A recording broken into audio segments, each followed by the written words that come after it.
Hello, and welcome back, guys. Welcome back to the Gentry Hub. I know I've delayed it for 2 weeks, but this will be a episode talking about being a stay-at-home mom. And there's my handsome for you guys to see. So, being a stay-at-home mom, honestly, it's a blessing in its own. But there's a lot of things that you, as a female, um, think about when it comes to um, letting your spouse lead and taking care of the home and all of that, especially if you were working previously and you were independent. So there's a lot that goes into that. Uh, personally, personally, it's been hard for me to just accept that I don't have an income, the income I used to have. Let me rather say that, and that my husband is just providing solely for me and my son, me and our son. So it's just a little bit of a struggle because I'm trying to figure out how to balance my ego and then also being taken care of. Yes, so as I was saying, sorry, little man had a little bit of a stinky going on there. But like I was saying, like for me, I feel like it's hard to let go of your independence and become a solely stay-at-home mom. So I'm trying so many ways to bring in an income just so that I'm able to either help in the home or I'm able to do things for myself and do things for my son as well when I want to. The thing is, the my main um, thing that gets me is having to ask my husband to buy me shower gel, toiletries, pads, you know, whatever I need for me as a woman. That for me is like a trip. But he's been very accommodating with it. I'm very fortunate that I have a husband that is amazing, caring, um, attentive, and he's just there like for whenever I need anything. I'm really blessed that I have somebody like him. I think for me it's also just learning to be submissive and just let go and let God. But I've been independent for so many years. I don't know what it is to depend on somebody. And even it's been 2 years. Yeah, it's been 2 years and a few months that I've been a stay at home mom. Actually, no, I'm lying. May 2024.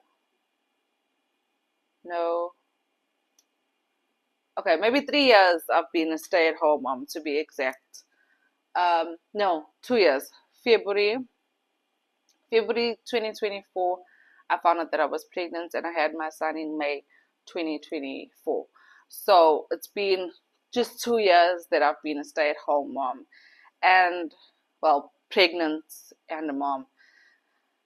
And I don't know, I love it. I actually really enjoy being at home with my son and seeing all his quirky moments and his development and him crawling, taking his steps, screaming mama all the time. I love it. I am blessed to have these moments. Not a lot of mothers do.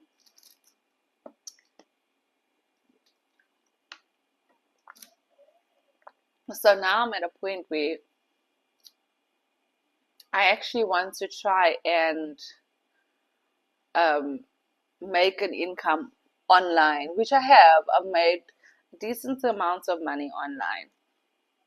But then I said, why am I doing things that I don't have a passion for? Sorry, I'm still just having my lunch here, if you don't mind.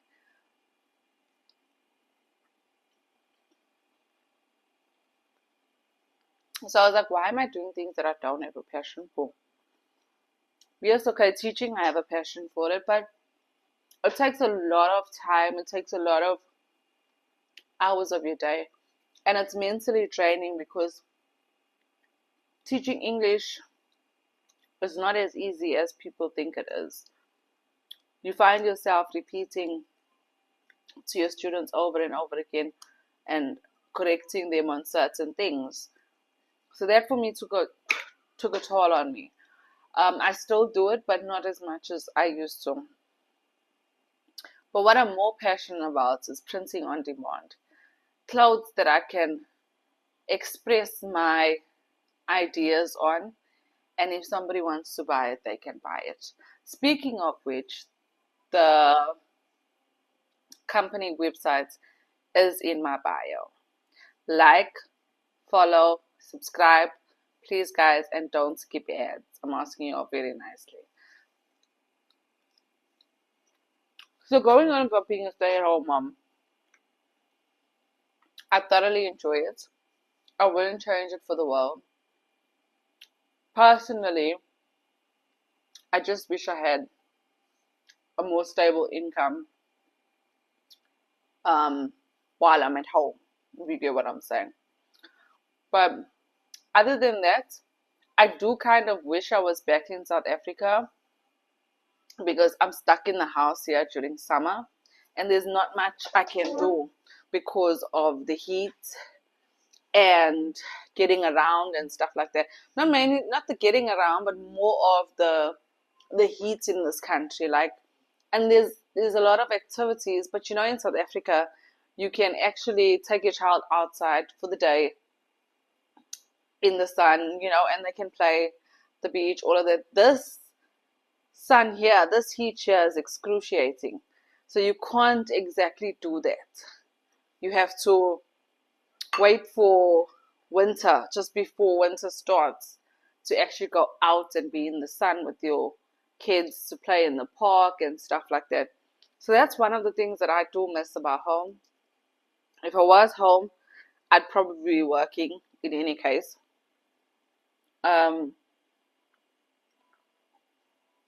then I do miss Five Roses tea as well. This Lipton doesn't do it, but it is what it is.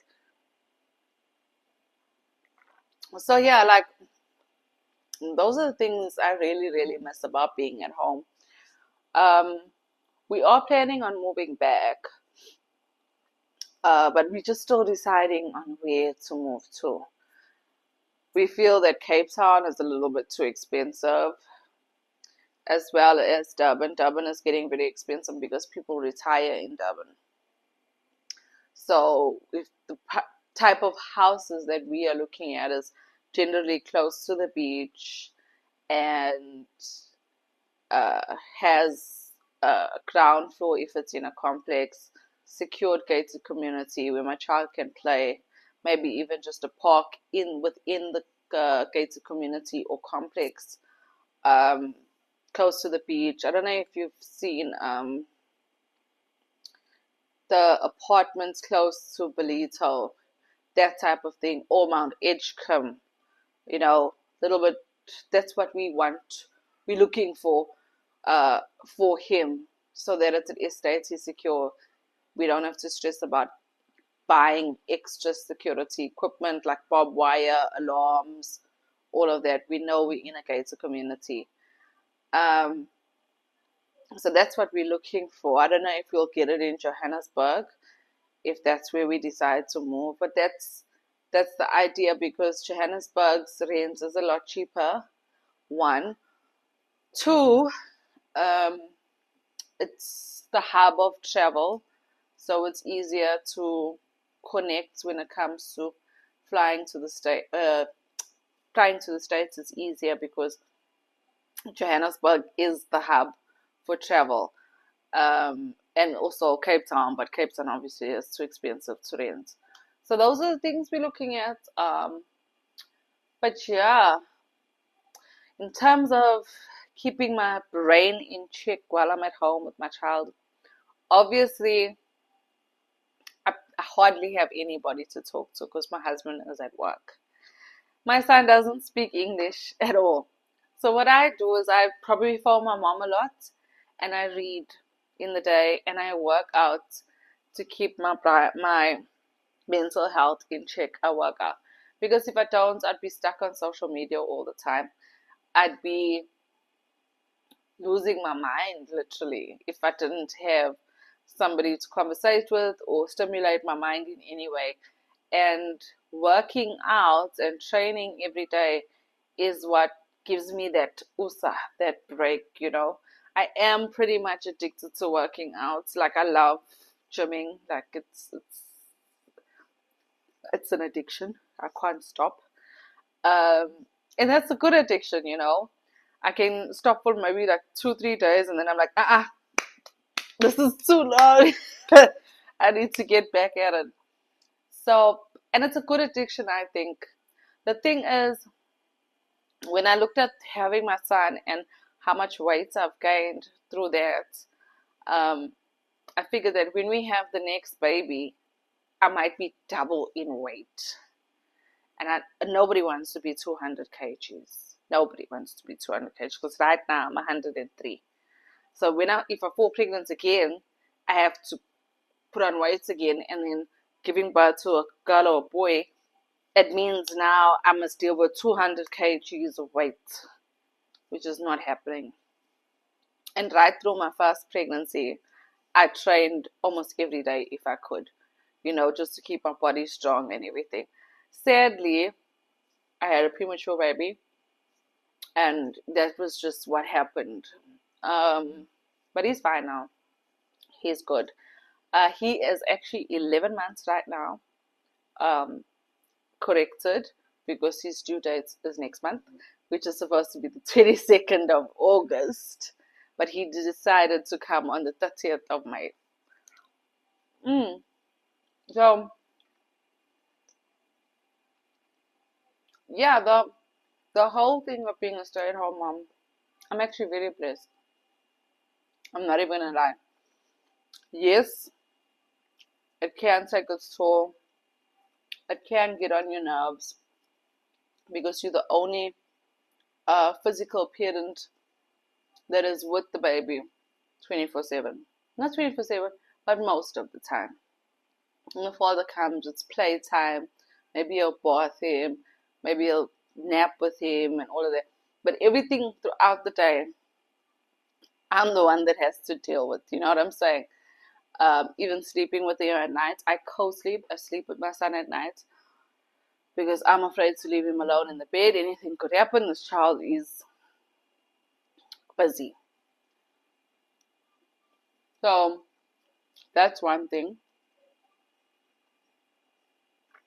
We will end up having him sleeping on his own. When he's a little bit older and he understands what a blanket is, what a pillow is, if I put this over my face, I can suffocate. You know, things like that. Right now, he throws blankets over his face like nothing. Yes, he knows how to take it off, but when you're sleeping, he might just put it over his face and, you know, forget about it or smother himself in a pillow and then doze off. So that's my biggest fear. That's why I co-sleep with him. Um, so yeah, maybe when he's older, we'll probably teach him how to sleep on his own. Tell him, listen, this blanket, don't put too much. Keep it close to you. The pillow, always move it if you feel it's on you. You know, stuff like that. So I'll probably be co-sleeping with my child at least until he's 3 or 4. Then he understands everything, right? So yeah, I mean, I can't exactly complain that being a stay-at-home mom is not nice. If I could do this forever and bring in an income somehow, damn, yes, I would do it forever. Because I have my own free time. I can spend as much time with my child as I want to. And I can also make money on the side if there's a possibility of making an income, like our website. So if that starts pushing, which God willing, it does. And guys, please share the Gentry Hub. I'm asking you very nicely. So people around the world can see the merch, you know what I'm saying? And want to buy things. The concept of the Gentry Hub is an authentic South African brand where the shirts display our South African flag with different sayings that we say as South Africans. Like you can see the one that says Kitty Boss.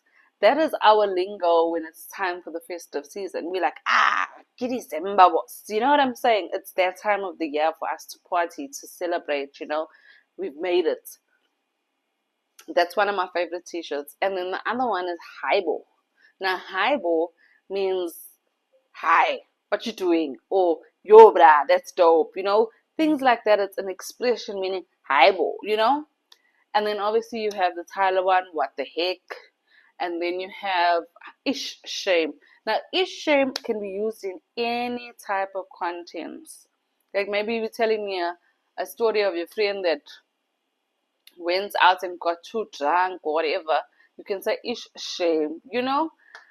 So that's the concept of it. And I'm hoping this brand brings in an income for me, because if I get that income, at least I know I'm helping in my home, and I'm helping, with getting things for my son as well. It's not just solely, the pressure is not just solely on my husband. So that's what I've been praying for a while. But other than that, like I say, being a stay-at-home mom, I love it. If I could do it forever, I would. In Qatar, there's not much things to do because of the heat. In South Africa, it would be better because then I can take him out more often and I can drive. Here in Qatar, I don't drive.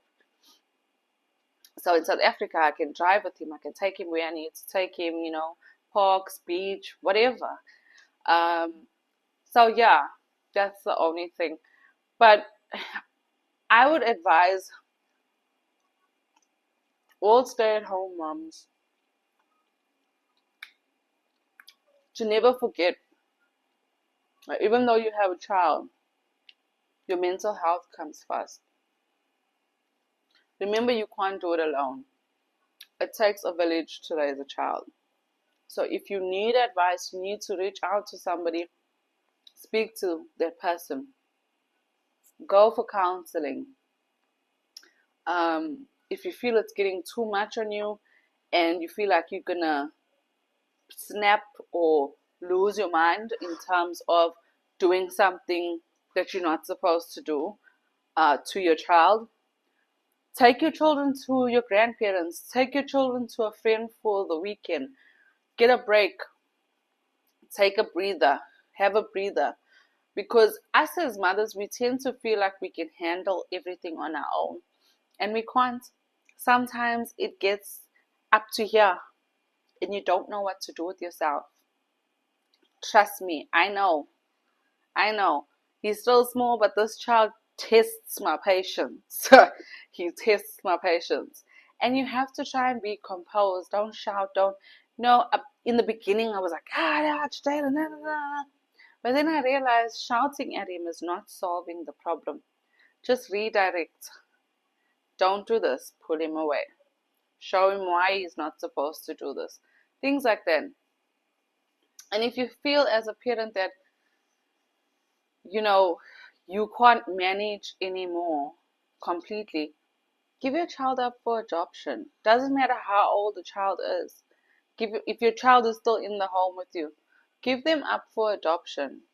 There's nothing wrong with giving your child up for adoption, especially if you can't handle it mentally, physically, and emotionally, looking after your child.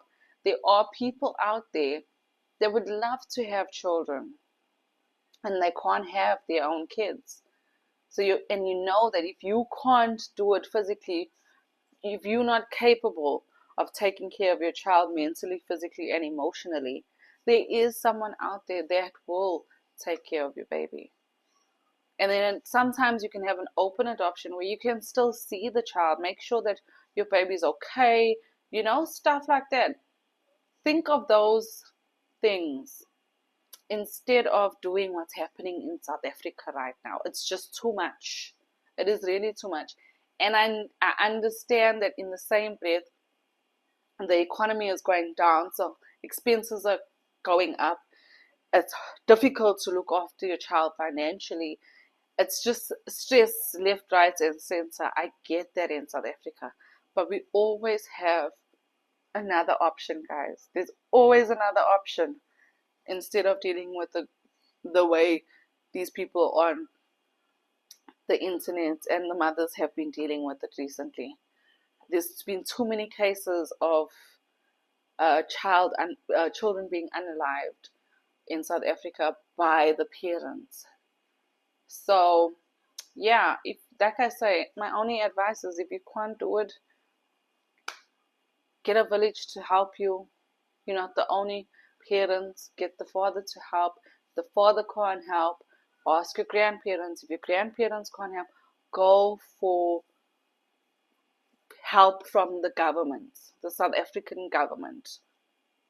Your health line, your child care helpline, your child care child line, um, all the other places that you can find help from the government that is free of charge. Go and try and get that. If there's an adoption process, think of getting your child to be adopted.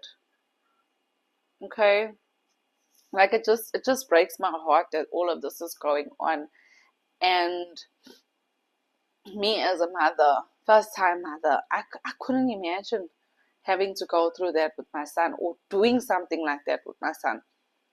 I would be broken into pieces.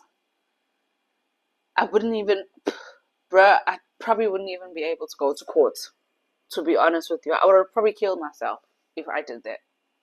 You know what I'm saying? So I guess everybody's journey is different, but always know that there are other resources. There are help. There is help out there. And yeah, this was a long video and I've put in a lot of stuff in here. I was supposed to do it 2 Fridays ago, but I just got consumed with schoolwork because I'm still studying and obviously taking care of my little man. And some days you're just tired. You don't want to record a video or speak on camera. But I hope that this video reaches somebody, and I hope that whatever I've said can help you on your journey of motherhood or trying to find a way to create an income for yourself. But other than that, guys, this is going to be on the podcast on Spotify. So please feel free to go to Spotify and follow the Gentry podcast, as well as you have the video here on YouTube. You can watch the video as many times as you want. Please subscribe. Don't skip the ads.